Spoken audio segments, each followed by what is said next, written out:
Hello and welcome everyone. हम इस course के 7 चैप्टर पर हैं जिसमें हम सीखेंगे रीसेंट ट्रेंड्स जो बैंकिंग में लाए गए हैं। इस चैप्टर के खत्म होने पर आप सीख सकेंगे बैंकिंग इंडस्ट्री में रीसेंट ट्रेंड्स कौन से हैं वो समझेंगे। इंफॉर्मेशन टेक्नोलॉजी का क्या रोल है बैंकिंग में वो हम सीखेंगे। बैंकिंग सिस्टम्स के अलग अलग फोकस एस्पेक्ट्स क्या हैं और लास्ट में रीसेंट ट्रेंड्स जो बैंकिंग में आ रहे हैं उसके इम्प्लीकेशंस को हम कैसे आइडेंटिफाई करेंगे। इस कोर्स में हम बैंकिंग सेक्टर में कौन कौन से नए ट्रेंड्स चल रहे हैं वो सीखेंगे। आज हमारे पास बैंक्स के डिफरेंट क्लासेस हैं जैसे public sector banks, foreign banks, private sector banks, regional rural banks and cooperative banks के साथ एक fairly well developed banking system है। रिजर्व बैंक ऑफ इंडिया सभी बैंक्स में पैरामाउंट है। आरबीआई का मोस्ट इंपोर्टेंट गोल भारत में मॉनेटरी स्टेबिलिटी, मॉडरेट और स्टेबल इन्फ्लेशन को बनाए रखना है। आरबीआई प्राइस स्टेबिलिटी और क्रेडिट के एडिक्वेट फ्लो को बनाए रखने के लिए मॉनेटरी पॉलिसी का यूज करता है। Bank rate, repo rate, reverse repo rate और कैश रिजर्व रेशो को अचीव करने के लिए आरबीआई द्वारा यूज किए जाने वाले रेट्स हैं। इन्फ्लेशन को कुछ समय के लिए रिड्यूस करना मोस्ट इंपोर्टेंट गोल्स में से एक रहा है। बैंकिंग सेक्टर में ग्रोथ और डाइवर्सिफिकेशन ने all over the world limits transcend कर दी हैं। 1990 में सरकार ने अपने ऑपरेशंस शुरू करने और अपनी वाइड रेंज ऑफ फैसिलिटीज को प्रोवाइड करने के लिए फॉरेन बैंक्स के लिए डोर्स ओपन किए, जिससे डोमेस्टिक बैंक्स को एक स्ट्रॉन्ग कंपटीशन प्रोवाइड की और बेस्ट ऑफ द सर्विसेज को अवेल करने में कस्टमर्स की हेल्प की। RBI best international banking practice की ओर अपनी बिड में प्रूडेंशियल नॉर्म्स को और शार्पन करेगा और अपने सुपरवाइजर मैकेनिज्म को मजबूत करेगा। मेजर कमर्शियल बैंक्स के बिजनेस में कंसिडरेबल इनोवेशन और डाइवर्सिफिकेशन हुआ है। उनमें से कुछ consumer credit, credit cards, merchant banking, internet और phone banking, leasing, mutual funds etcetera के एरियाज में एंगेज्ड हैं। फ्यू बैंक्स ने ऑलरेडी मर्चेंट बैंकिंग, लीजिंग और म्यूचुअल फंड्स के लिए सब्सिडरीज सेटअप की है and many more are in the process of doing so. सब बैंक्स ने फैक्टरिंग बिजनेस शुरू किया है। आइए पहले ये समझते हैं कि इंफॉर्मेशन टेक्नोलॉजी का करंट बैंकिंग सिस्टम में क्या रोल है। कभी आपने ये सोचा है कि बिना आईटी सेक्टर के बैंक्स कैसे फंक्शन करेंगे? आइए आईटी सेक्टर की बैंकिंग में कितनी इंपॉर्टेंस है वो आज समझते हैं। आज की डेट में इंडियन बैंकिंग इंडस्ट्री में टोटल बैंकिंग ऑटोमेशन की इंपॉर्टेंस बढ़ती जा रही है।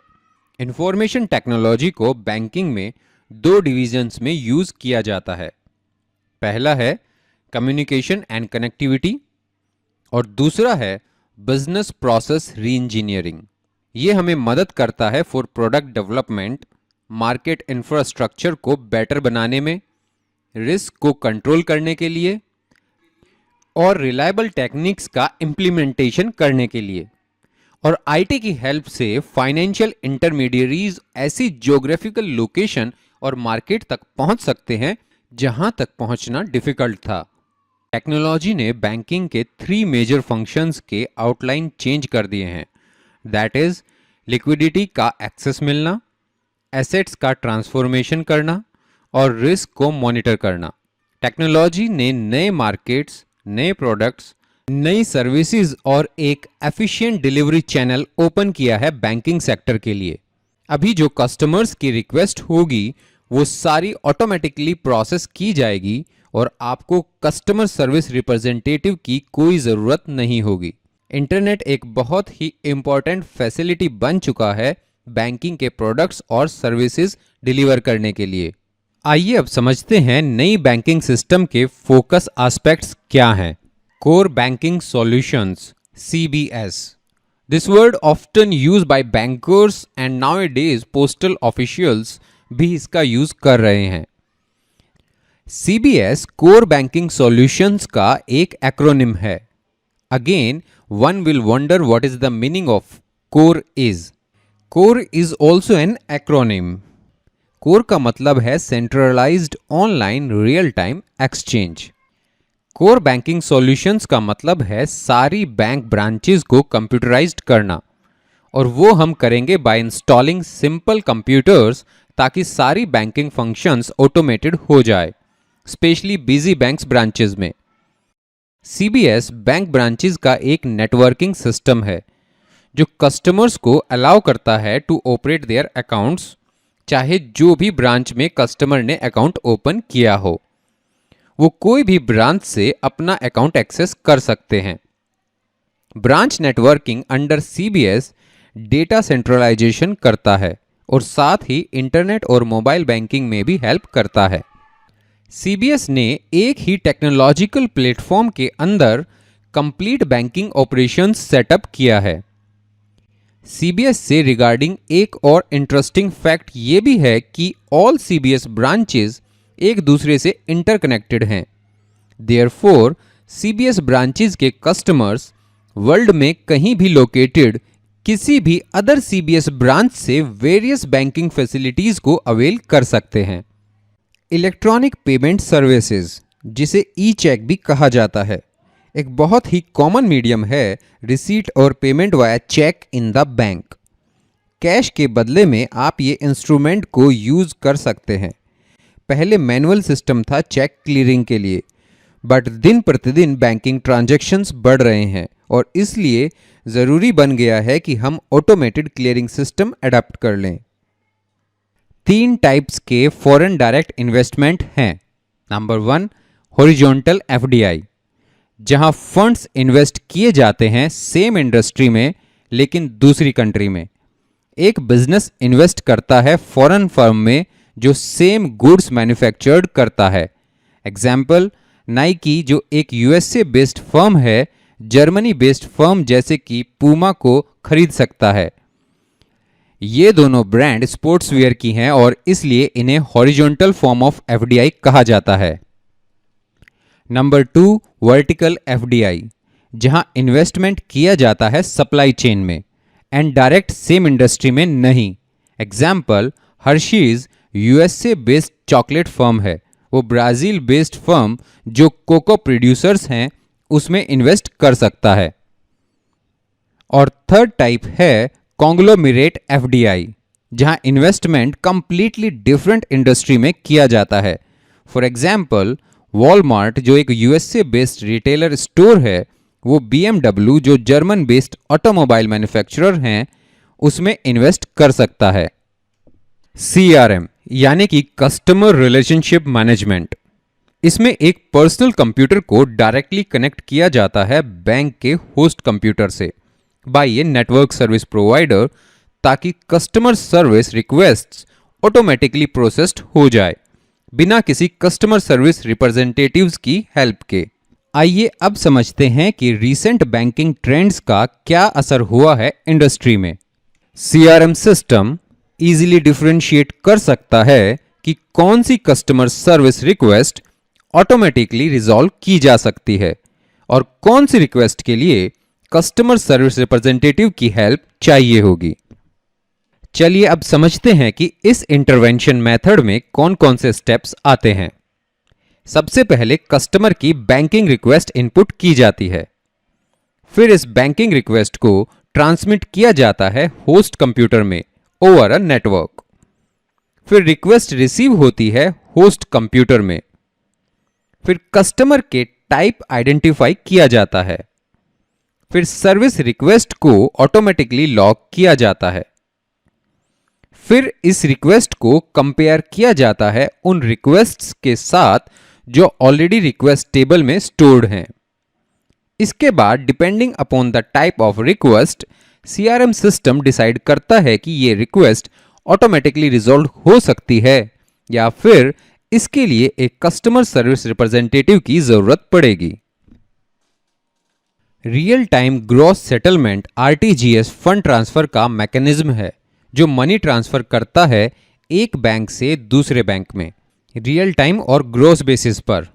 ये बैंकिंग चैनल का फास्टेस्ट मनी ट्रांसफ़र सिस्टम है जो बैंकिंग चैनल से होता है। रियल टाइम सेटलमेंट का मतलब है पेमेंट ट्रांजैक्शन का कोई वेटिंग पीरियड नहीं है, ट्रांजैक्शंस इमीडिएटली सेटल्ड हो जाते हैं।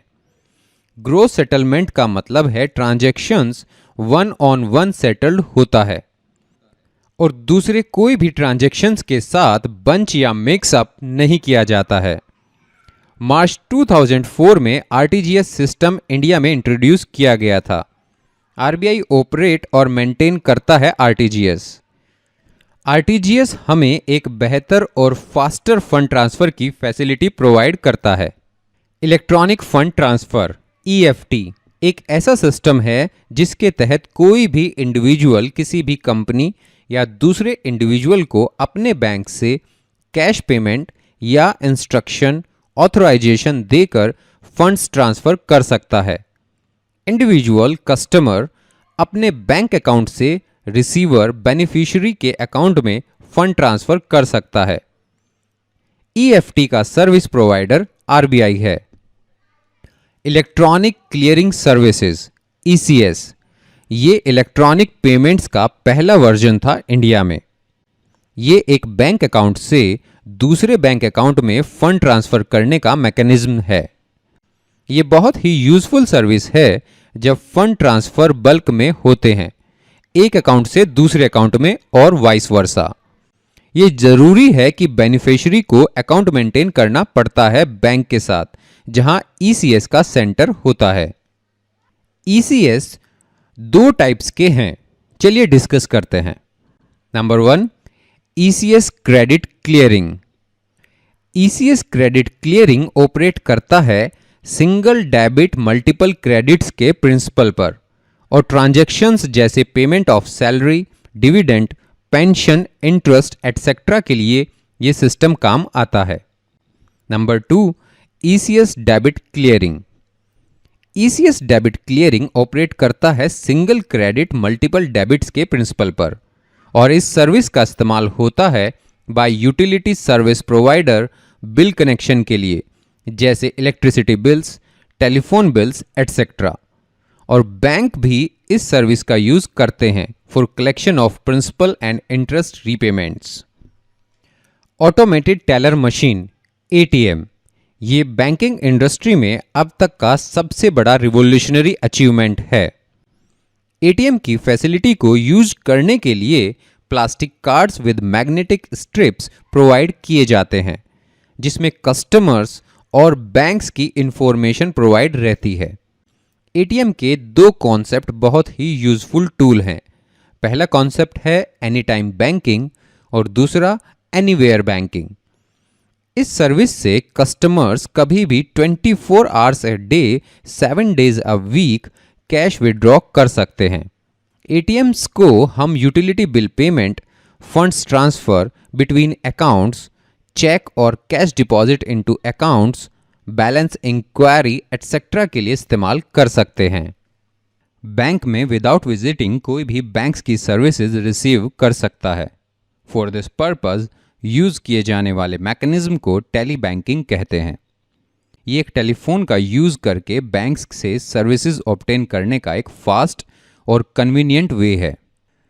कोई भी इस तरह की सर्विसेज के बारे में इंफॉर्मेशन रिसीव कर सकता है, जैसे about account, conduct of selected transactions, report of loss of ATM card, debit card, credit card और chequebook etcetera. Mobile banking facility internet banking का एक एक्सटेंशन है।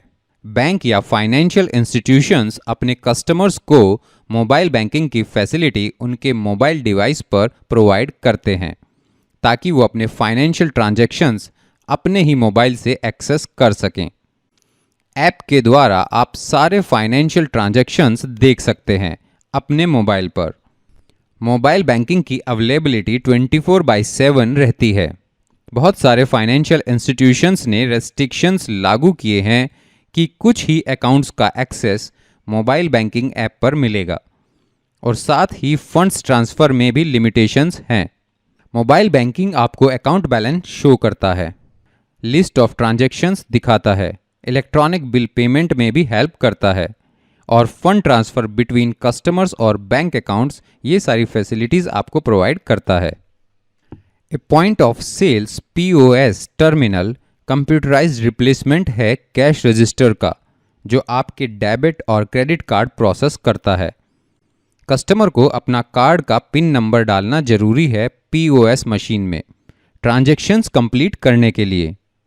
ट्रांजैक्शन के टाइम पर कंप्यूटर कस्टमर के अकाउंट को डेबिट करता है और रिटेलर का अकाउंट क्रेडिट करता है आपके परचेज अमाउंट से। Unified payment interface UPI Bharat world की 7th लार्जेस्ट इकोनॉमी है, जिसकी GDP ऑफ USD 2.3 ट्रिलियन है। इस साइज की इकोनॉमी के लिए India predominantly cash driven economy है। मार्च 2016 में भारत में टोटल करेंसी ₹16,415 बिलियन सर्कुलेशन में थी, जो ब्राज़ील 3.93%, मैक्सिको 5.32% एंड चाइना 8.8% के कंपैरिजन में GDP का अबाउट 12.04% है। कैश पर हाई डिपेंडेंस करेंसी नोट्स के production, storage, cash management cost, fake currency का यूज अपने ऑन सेट ऑफ प्रॉब्लम्स को लाता है, और most important lack of trail of transactions which leads to tax evasion. Economy बढ़ने के साथ ये प्रॉब्लम्स बढ़नी तय हैं। RBI ने भारत में डिजिटल पेमेंट्स को प्रमोट करने के लिए सिस्टमैटिक स्टेप्स उठाए और low cost retail digital payment system को डेवलप करने के लिए एक अम्ब्रेला ऑर्गेनाइजेशन के रूप में national payment corporation of India NPCI बनाया। अगस्त 2016 में NPCI ने unified payment interface UPI launch किया, जो कि एक next generation mobile based payment system है जो रियल टाइम में बैंक पेमेंट्स को एनेबल बनाता है। UPI मोबाइल फ़ोन को कंज्यूमर्स और मर्चेंट्स दोनों के लिए प्राइमरी पेमेंट डिवाइस के रूप में और देश में डिजिटल पेमेंट्स को यूनिवर्सलाइज बनाने के लिए इंडिया में हाई टेली डेंसिटी का लाभ उठाता है। UPI में रैपिड ग्रोथ देखी गई है, जिसका श्रेय बैंक द्वारा प्रमोटेड एक्सपेंडिंग इकोसिस्टम और यूजर्स द्वारा अडॉप्ट करने को जाता है। लेकिन इनका primary usage early adopters person to person remittance करने के लिए किया गया है। UPI को अपने फुल पोटेंशियल तक रीच करने के लिए merchant centric UPI payments solutions develop करना इंपॉर्टेंट है। ये पेपर UPI की टेक्निकल आर्किटेक्चर, ट्रांजैक्शनल प्रोसेस और सिक्योरिटी सिस्टम को डिकोड करने में हेल्प करता है, जो न्यू इनोवेटिव बिजनेस सॉल्यूशंस करने में मदद कर सकता है। इंडिया में करंटली मर्चेंट्स के लिए इनएडिक्वेट डिजिटल पेमेंट एक्सेप्टेंस इंफ्रास्ट्रक्चर है, और मर्चेंट सेंट्रिक UPI सॉल्यूशन में कॉस्ट इफेक्टिव मैनर से इस गैप को फिल करने का पोटेंशियल है। UPI को डेवलपिंग और डेवलप्ड कंट्रीज दोनों देशों के लिए universal low cost digital payment system enable करने के लिए केस स्टडी किया जा सकता है। Electronic data interchange EDI interface आपको हेल्प करता है in the exchange of business documents जैसे purchase order, invoices, shipping notice, receiving advices etcetera. ये कंप्यूटर प्रोसेस्ड स्टैंडर्ड फॉर्मेट होता है जो यूनिवर्सली एक्सेप्ट है बिटवीन द ट्रेडिंग पार्टनर्स। ये financial information and payments electronically transmit करने में भी हेल्प करता है। Foreign direct investment FDI investment है जो एक फर्म या इंडिविजुअल एक बिजनेस में करता है जो दूसरी कंट्री में है। FDI होता है जब एक इन्वेस्टर फॉरेन बिजनेस ऑपरेशंस या फॉरेन बिजनेस एसेट एक्वायर करता है फॉरेन कंपनी में। 3 टाइप्स के फॉरेन डायरेक्ट इन्वेस्टमेंट हैं। नंबर 1, हॉरिजॉन्टल FDI, जहां फंड्स इन्वेस्ट किए जाते हैं सेम इंडस्ट्री में लेकिन दूसरी कंट्री में। एक बिजनेस इन्वेस्ट करता है फॉरेन फर्म में जो सेम गुड्स मैन्युफैक्चर्ड करता है। एग्जाम्पल, नाइकी जो एक यूएसए बेस्ड फर्म है, जर्मनी बेस्ड फर्म जैसे कि पूमा को खरीद सकता है। ये दोनों ब्रांड स्पोर्ट्स वियर की हैं और इसलिए इन्हें हॉरिजॉन्टल फॉर्म ऑफ एफडीआई कहा जाता है। नंबर 2, वर्टिकल एफडीआई, जहां इन्वेस्टमेंट किया जाता है सप्लाई चेन में एंड डायरेक्ट सेम इंडस्ट्री में नहीं। Example, Hershey's USA based chocolate firm है, वो ब्राजील बेस्ड फर्म जो कोको प्रोड्यूसर्स हैं उसमें इन्वेस्ट कर सकता है।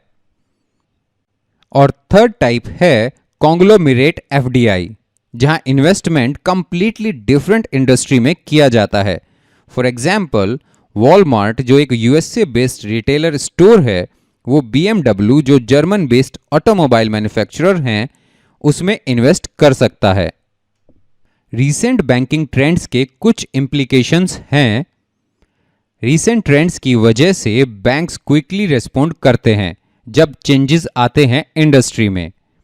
बैंकिंग ऑपरेशंस को रीडिफाइंड और री इंजीनियर्ड किया है। कस्टमाइजेशन प्रैक्टिस चालू की है टेक्नोलॉजी को यूज करके। कस्टमर्स बैंकिंग सर्विसेज को एक्सेस कर सकते हैं और साथ ही बैंकिंग ट्रांजैक्शंस को भी एक्सेस कर सकते हैं कोई भी टाइम पर और कहीं से भी। फिजिकल ब्रांचेज में कस्टमर रश कम हो गया है और इसलिए फिजिकल ब्रांचेज बंद हो रही हैं। आइए देखते हैं कि अभी तक आपने क्या सीखा। Technology has changed the shapes of 3 major functions performed by banks. What are they?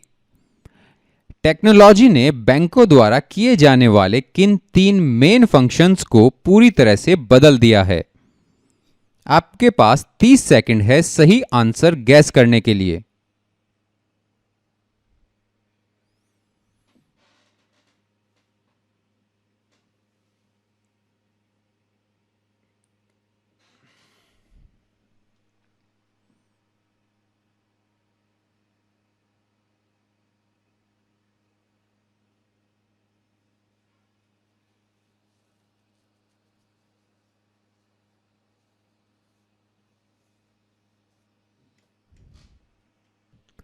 The correct option is C.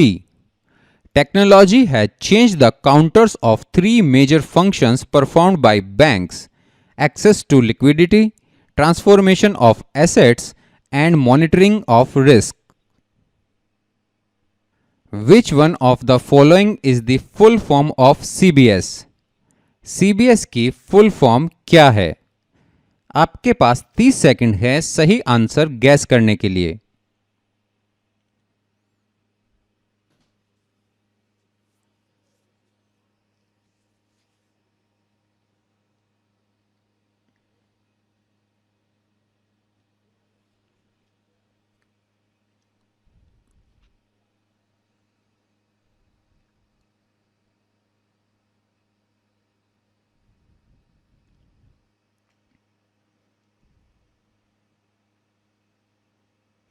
The correct option is B.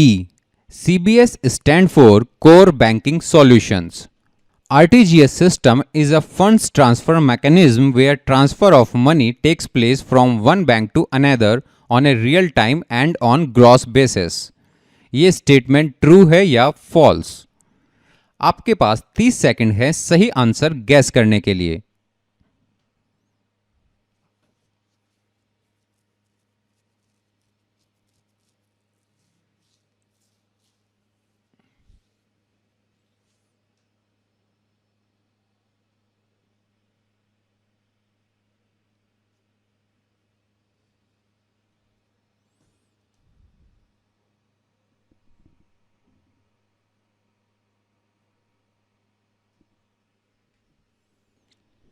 The correct option is A.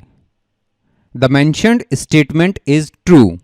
RTGS system is a funds transfer mechanism where transfer of money takes place from one bank to another on a real time and on gross basis. What are the two types of ECS? दो प्रकार के ECS कौन से हैं? आपके पास 30 second हैं सही answer gas करने के लिए।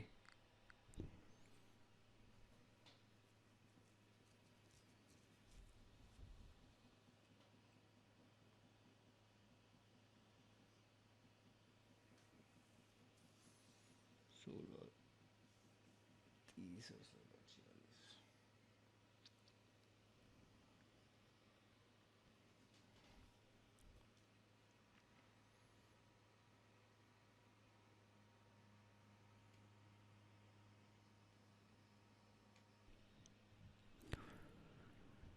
The correct option is A.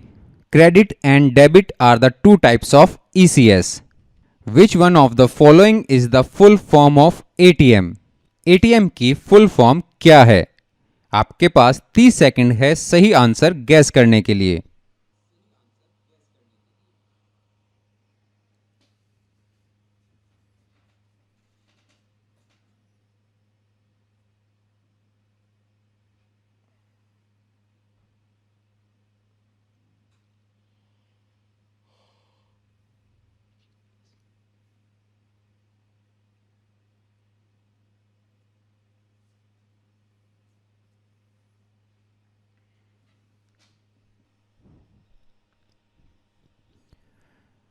The correct option is D. ATM stands for Automated Teller Machine. So that's all from my side. Thank you so much for your time, and now we will meet again in the next session.